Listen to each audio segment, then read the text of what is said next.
Pete Hegseth were to answer these women who are asking him about women in combat truthfully and say, Madam, Senator, I don't think women should be in the military, period. And in fact, I don't think you should be a senator either. This is a man's role. Go home.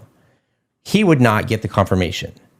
But what that would do is it would open the door to so many men, young men who are thinking and seeing the world that way and realizing this is all wrong. This is not a debate about whether women can be in this kind of combat or that kind of combat. This is a debate about men's place in the world versus a woman's place in the world.